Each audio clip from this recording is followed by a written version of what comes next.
집 앞 골목, 어두운 지하 주차장, 자동차 아래, 아주 가끔은 볕 좋은 공터에서 만날 수 있는 그들.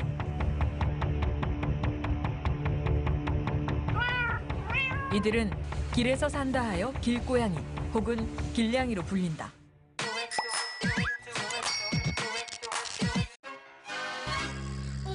오랫동안 도둑고양이로 불렸고 그 흔적이 사전에도 남아있는 주인 없는 고양이. 영어권에서는 떠돌이 고양이, 중국어와 일본어로는 들고양이로 불리지만 한국에서는 들고양이란 이름은 살쾡이가 차지하고 있다.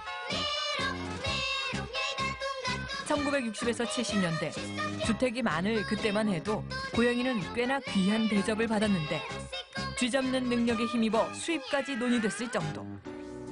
그러나 급격한 도시화와 함께 고양이는 마당도 없이 길거리로 내몰리기 시작했고 100만 마리 혹은 그 이상일 거라는 길고양이들은 이제 바람막이 하나 없는 길에서 겨울을 만나게 된다. Winter is coming. Winter is coming. Winter is coming.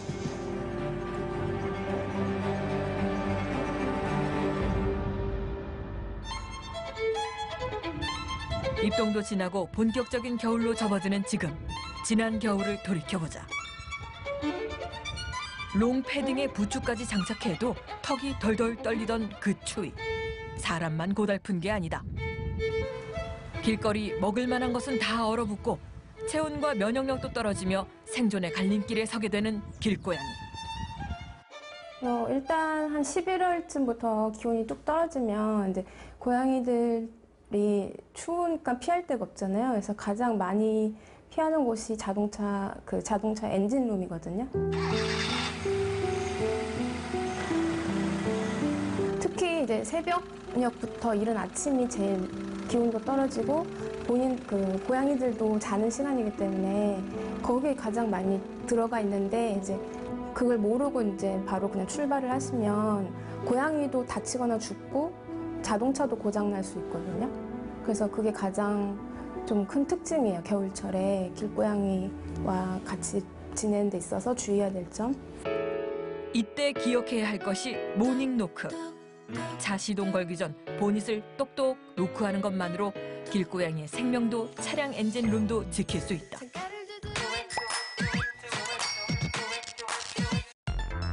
여기 고양이를 돌보는 인간을 일컫는 두 개의 단어가 있다.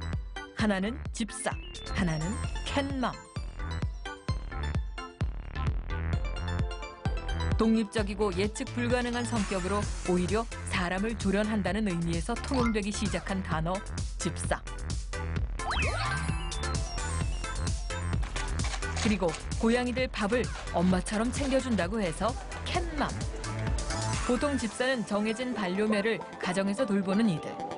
그리고 캣맘은 길고양이들을 돌보는 이들을 말하는데 집고양이와 길고양이 사는 환경이 다른 만큼 주어야 할 줄 수 있는 음식도 다를 터. 일단 제일 좋은 방법은 사료랑 캔을 주시는 거거든요. 물 같은 경우는 겨울에는 되게 빨리 얼어서 주기가 굉장히 힘들거든요. 근데 이제 캔이나 뭐 예를 들면 닭 육수 같은 거, 물론 염분이 없는 이런 거는 얼어도 샤베트 같이 되거든요. 그래서 애들이 깨 먹을 수 있는데 그냥 일반 물은 너무 꽝꽝 얼어서 못 먹을 수 있어요. 그래서 그런 식으로 물을 공급해 줄 수도 있고 먹으면 독극물처럼 위험한 것들이 있어요. 그중에 가장 이제 위험한 게 초콜릿이거든요. 네, 아보카도도 마찬가지고 포도도 마찬가지고요. 또 날생선, 날고기도 회충 감염 같은 걸 일으킬 수 있기 때문에 가급적 주지 않는 게 좋고요. 또 우유 같은 거 많이 주시는데 우유가 이제 고양이들 소화를 잘 못 시켜요. 그래서 설사를 일으키거든요. 그리고 고양이 같은 경우는 특이하게 좀 꽃에 중독을 일으켜서 죽을 수 있어요. 꽃 종류. 네. 특히 이제 백합하고 튤립, 진달래 뭐 이런 것들을 냄새만 맡아도 중독 일으켜서 죽을 수 있거든요. 그래서 그런 거를 알아두시면 좀 더 좋을 수 있고요. 생후 7개월이면 어른이 되는 고양이. 또한 60일이라는 짧은 임신 기간에 한 번에 4~5마리를 출산하는 요 녀석들 덕분에 우리는 자주 길에서 새끼 고양이를 만날 수 있다. 이 애잔한 녀석을 집에 데려와 사는 것을 두고 냥죽이라는 신조어도 나왔는데 냥죽 괜찮은 걸까?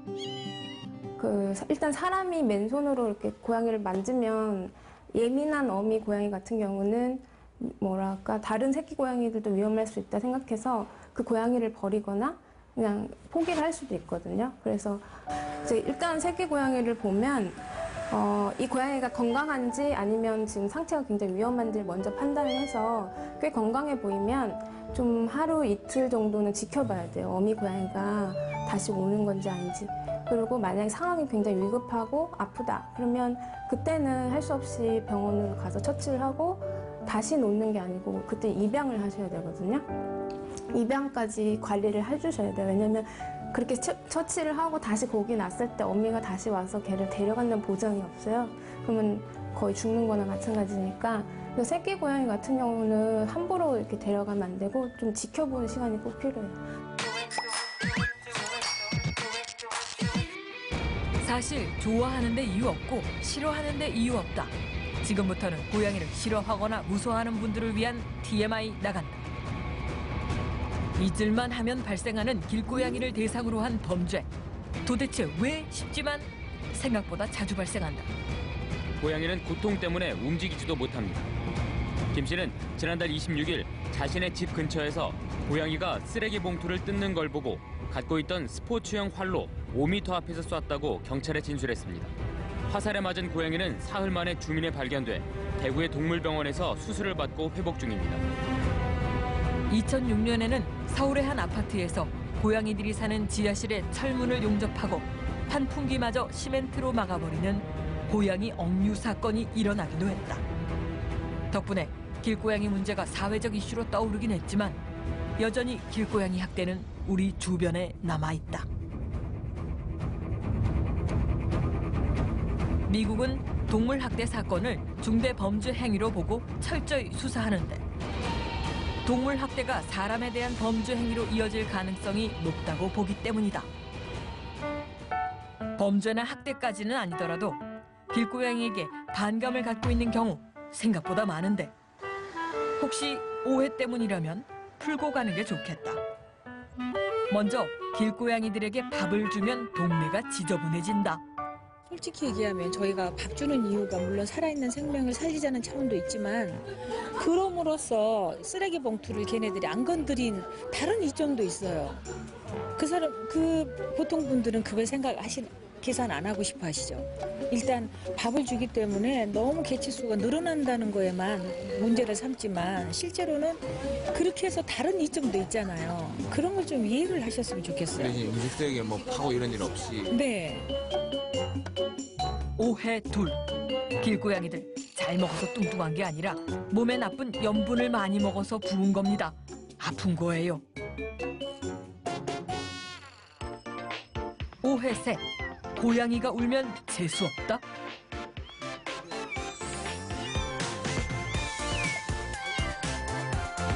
고양이가 지속적으로 우는 것은 그 녀석이 발정기이기 때문인데 이 경우 지자체의 도움을 받아 TNR, 즉 포획, 불임 수술, 방사를 도와주는 보다 적극적인 방법이 있다. 우리 과학적으로 해결합시다.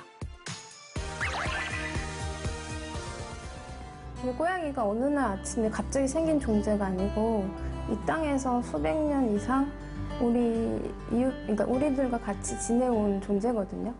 공존해서 같이 더불어 살 방법을 찾아야지 어떤 없애버리겠다는 해결 방식은 길고양이뿐만 아니고 어떤 방식에서도 좀 좋은 방법은 아니라고 생각하거든요.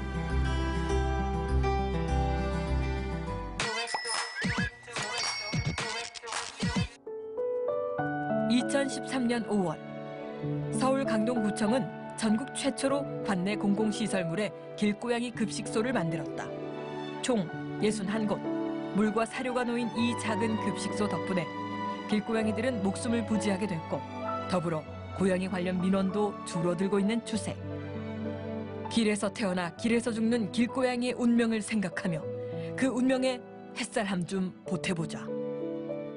강동구청처럼 적극적으로 하지 않아도 괜찮다. 데려가 키우자는 것도 아니다. 그저 지켜보는 것. 꽃가루와 같이 부드러운 고양이의 털에 고운 봄의 향기가 어리울 때까지만. 그때까지만 길가의 사료 그릇을, 물그릇을 걷어차지 않는 것만으로도 우리는 길고양이를 살릴 수 있다.